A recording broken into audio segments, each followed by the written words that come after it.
Dan waktu di Jakarta itu, jadi kan ini Kejurnas kan kejuaraan nasional. Iya.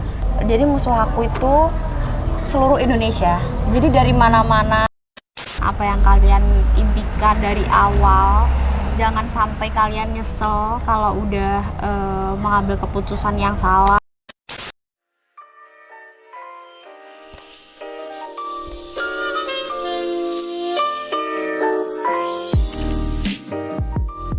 Assalamualaikum warahmatullahi wabarakatuh. Halo, apa kabar kalian semua? Kembali lagi bersama aku, Aprilia, di Pepsi Podcast Prestasi. Hari ini aku nggak sendirian loh, aku bersama teman aku. Dikenalan dulu dong kak, siapa nih namanya? Aku Nadia yang bakalan nemenin Aprilia hari ini loh. Oh iya kak, hari ini kita mau bahas apa nih? Hari ini kita bakalan bahas soal prestasi. Nah, prestasi di sini itu datang dari mantan atlet panjat tebing. Daripada lama-lama, mendingan kak kalau kenalan dulu dong kak. Halo semua, nama saya Kalista Resan Farah Anain. Oke. Asalnya dari mana nih kak? Aku asalnya dari Ponorogo, Jawa Timur. Daripada gitu mendingan aku mau tanya-tanya banyak nih kak soal prestasinya kakak di bidang panjat tebing. Boleh nggak nih kak? Ya boleh kak. Daripada lama-lama mendingan langsung pertanyaan pertama aja ya kak ya. Aku dulu atau karena dia dulu nih yang mau bertanya ke kak Kalista ini soal prestasinya dia? Aku dulu nih kak. Oke. Jadi boleh nggak nih kakak cerita bagaimana kisah perjalanan kakak dari awal hingga akhir memutuskan untuk berhenti menjadi atlet? Oke. Jadi perjalanan awal saya mengikuti panjat tebing itu karena dulu waktu SD kelas 3 saya diajak oleh papa saya, karena saya punya adik, diajak ke papa saya itu ke Gor Singomejo yang ada wall panjatnya itu loh. Oh iya iya. Gor kota. Itu adik saya kan suka main perosotan. Iya. Nah, waktu nyampe di Gor itu ternyata pelatih panjat tebing itu teman papa saya. Terus waktu itu saya itu disuruh nyoba pertama kali karena saya dulunya juga suka manjat-manjat pohon kan. Jadi manjat pohon jadi panjat tebing nih jadi atlet ya. Terus habis itu waktu pertama kali aku disuruh mencoba buat ikut latihan. Iya. Itu pertama juga iseng-iseng, nggak ada niatan buat ini aku harus jadi atlet nih, nggak ada kayak gitu. Habis itu aku disuruh coba, waktu aku naik, habis itu turun, sama pelatihnya itu disuruh, wes kamu ikut ya latihan tiap hari, gitu. Terus akhirnya kan aku tertarik, soalnya aku udah punya basicnya seneng manjat. Oh, basic kan? seneng manjat pohon Ya. ini jadi. Terus akhirnya latihan tiap hari itu nggak langsung ikut latihannya panjat itu, tapi latihan fisik seperti lari, sit up, pull up, back up. Oh, jadi itu ada latihan dasar juga ya kayak ternyata ya? Biar kaki kuat, perut kuat, tangan juga kuat. Terus badan itu kalau dibuat manjat itu jadi lebih enteng Fit, ya? gitu loh. Iya.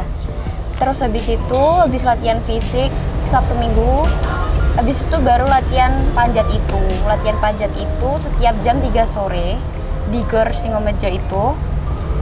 Latihan panjatnya sama anak-anak yang gede-gede. Karena dia itu kan dari dulu ikut panjatnya. Iya. Ikut latihan di situ. Terus aku juga masih kecil kan, masih kelas 3 SD.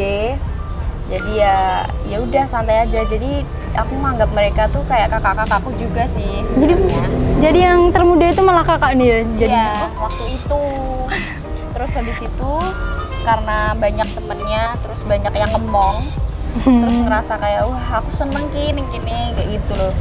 Terus habis itu aku pelatihan itu panjat, aku naik, pelatihannya itu nggak ada 1 bulan. Habis itu aku disuruh ikut lomba ke Blitar. Langsung.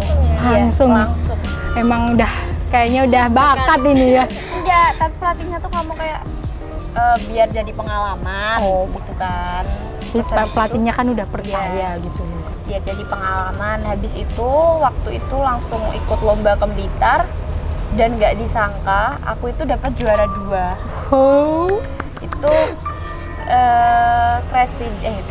itu kejuaraan Jawa Timur. Jadi dari Surabaya, pokoknya wilayah Jawa Timur itu kumpul jadi satu. Jadi musuh aku waktu itu Berarti tingkat provinsi itu Kak. Ya Masya Jawa Allah.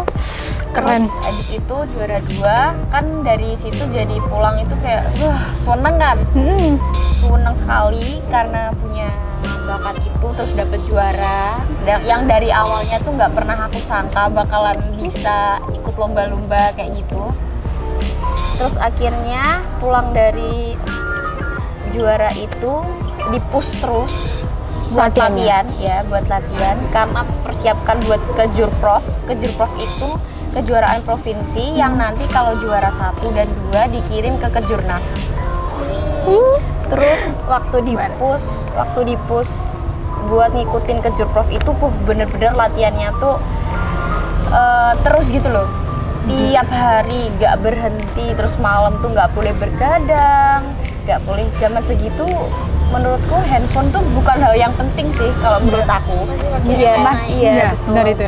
Terus waktu umur segitu tuh masih senang-senangnya ya udah latihan terus. Soalnya kalau ketemu keluar gitu banyak temennya, jadi seneng. Habis itu udah dipersiapkan, aku akhirnya dikirim ke Kejurprov itu.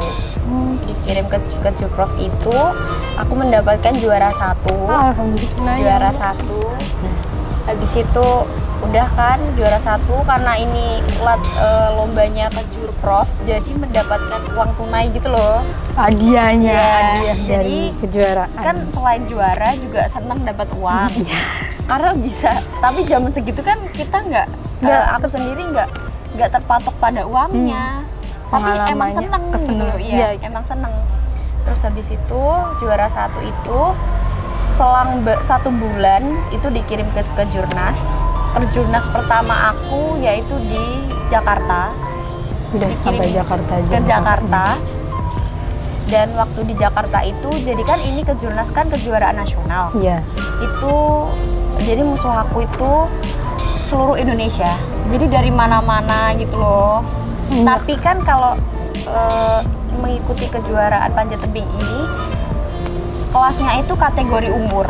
Oh, kategori. Iya. Jadi ada kategorinya sendiri-sendiri ya berarti. Seumpama yang A itu umur 10 sampai 12. Iya. Yang B nanti umur 13 sampai 14 atau 15. Yang C nanti umur di atasnya gitu loh. Jadi nggak yang besar lawan yang kecil gitu nggak. Jadi udah ada tingkatannya masing-masing, Ya, tergantung. jadi musuhnya itu juga seumuran gitu loh. Dikirain nanti malah umur 10 tahun lawan 15 tahun gitu kan nggak adil gitu kan. Iya. Terus habis itu dikirim ke Kejurnas itu di Jakarta, alhamdulillah juga juara 1. Alhamdulillah. Jadi di situ tuh suatu kebanggaan buat saya, buat keluarga saya juga. Pastinya keluarga ya. Iya, karena nggak disangka juga bisa di titik sampai nasional itu nggak disangka juga. Terus habis itu seneng, karena seneng akhirnya dibelikan sebagai hadiah itu dibelikan sepatu panjat. Kalau sepatu panjat terus alat-alat harnessnya itu kan itu nggak murah ya Kak ya. Nggak murah. Iya, itu mahal. Itu mahal juga Kak harganya gitu. Terus sebagai hadiahnya itu dibelikan alat-alat panjat itu sama orang tua aku buat motivasi ya, buat motivasi biar lebih bisa semangat lagi berlatihnya. Terus habis itu berlatih terus di tahun kedua aku mengikuti itu mengikuti kejuaraan provinsi tapi belum ke Kejurnas lagi. Jadi jurnasnya baru waktu kelas 3 yang awal tadi kan? Kelas 3 awal. Terus kejuaraannya itu Kejurkap, kejuaraan kabupaten, kejuaraan provinsi, kejuaraan nasional itu kayak tahap step by step gitu loh Kak. Setiap tahun tuh perlombaannya. Oh iya. Terus ada yang antar presidenan tuh cuma wilayah Madiun, Ngawi, Ponorogo. Cuma daerah pokoknya sekaresidenan Madiun ya berarti ya? Iya. Jadi kan tapi kalau presidenan tuh biasanya kelasnya itu welcome. Jadi musuhnya tetap sama orang yang besar. Jadi musuhnya seluruh umum, jadi langsung Iya, semuanya. kepresidenan itu. Jadi kalau di kepresidenan itu untuk peluangnya juara tuh sulit gitu loh Kak. Lebih sulit. Iya, karena lebih terbuka. Musuhnya tuh sama orang gede-gede. Jadi Itu udah. jadi kalah gitu loh. Yang susah itu Kalah ya itu. fisik, kalah kekuatan gitu kan. Kalah jam terjunnya buat lomba itu gitu.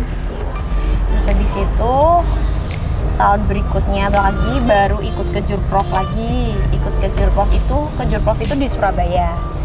Jadi di Surabaya itu emang udah ditarget sama pelatih aku buat bisa ikut ke Jurprov dan bisa punya tiket lagi ke Kejurnas. Dan pas itu aku mendapatkan lagi waktu ke Jurprov mendapatkan juara 1 lagi dan tiketnya itu di Lombok, Nusa Tenggara Barat.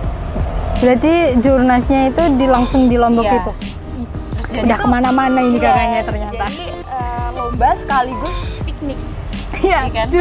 Bisa Dan- lomba sekaligus iya. piknik Iya. seperti ini salah satu. Tapi ya tetap waktu itu umur segitu kan, maksudnya dari awal yang ikut ke Jurprov itu kan enggak semikir kayak ini loh musuhku, ini loh targetku.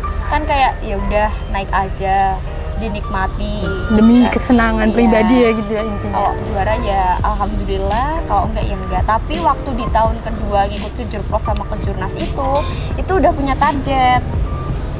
Jadi- target. Jadi karena pelatih aku lihat aku punya potensi, jadi ditarget terus. Terus habis itu ikut ke Jurnas itu di Lombok dan aku mendapatkan juara, tapi juara 3. Enggak apa. Kalau seumpama Udah bagus itu loh, Kak. Ini iya, maksudnya. kalau seumpama aku bisa juara 1, mungkin nanti bisa mewakili lebih ke Indonesia. Internasional. Iya, tapi di situ aku nggak bisa juara. Ya bisa juara tapi juara 3 itu tadi gitu loh, Kak. Jadi yang dikirim cuma juara 1 sama Iya. 2 doang. Terus sampainya aku mau masuk SMP nih, karena teman-teman aku tuh pada suka main, suka dandan gitu kan. Jadi aku sebagai pribadi kan pengen kayak mereka gitu loh. Jadi malah kedodoran. Kedodoran itu apa ya? Kecolongan gitu loh. Oh, kecolongan. Jadi lebih nggak sering latihan nih Iya, kayaknya nih. betul. Jadi lebih sering ke main, ke ikut teman-teman main ke sini gitu loh. Terus habis SMP itu jadi udah nggak terlalu fokus mengikuti kejuaraan sampai akhirnya jadi lost karena mikirnya aku malah ngapain sih aku ikut panjat gitu. Iya. Ngapain Padahal udah. sih? Padahal itu peluang bagus. Lah itu salah aku gitu, makanya jadi pelajaran buat kita semua kalau memang dari awal tuh punya mimpi ya harus dikejar, harus ngerelain hal-hal yang menurut kita itu gak penting gitu loh. Ya itu sih Kak. Udah jadi cerita kakak nih kan tadi udah sampai kemana-mana, udah masuk ini kejuaraan ini, udah menang segala macem.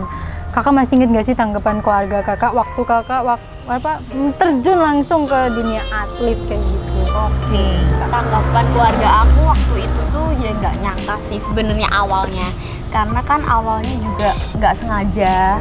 Terus habis itu bisa terjun sampai ke nasional, sampai mewakili Jawa Timur gitu kan. Jadi ya happy dan bangga, pasti. Kalau tanggapan saat Kak Kalista berhenti menjadi atlet bagaimana? Sangat disayangkan keluarga aku, kayak kenapa berhenti, padahal ini kan peluang cari kerja bisa cepet gitu kan, terus masuk sekolah tuh bisa gampang gitu loh, tapi kenapa berhenti gitu. Tapi keluarga aku nggak pernah menuntut buat selalu terus, jadi semua itu kembali dibalikan ke aku keputusannya gitu. Ada Kak. penyesalan nggak sih Kak berhenti menjadi atlet? Ada banget.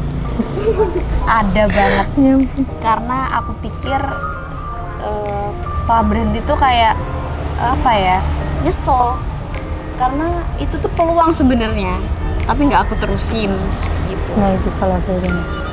Iya. Terkadang sampai sekarang nih kadang masih nyesel nggak sih sekarang nih kan ini udah ini udah kuliah kan kita kan ya, terus masih kadang ngerasa nyesel nggak sih padahal kan udah berlalu gitu.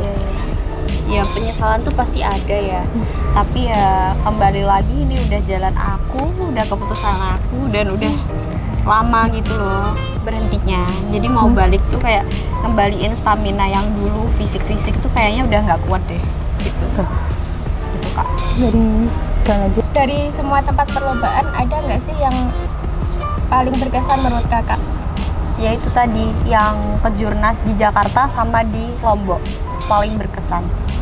Itu sih Kak. Itu udah jurnas soalnya ya, udah tingkat mewakili Jawa Timur. Iya betul. Sobat seorang Kak Kalista ini emang best lah pokok. Terus nih, mungkin ini jadi pertanyaan terakhir dari aku nih ya Kak. Iya Kak.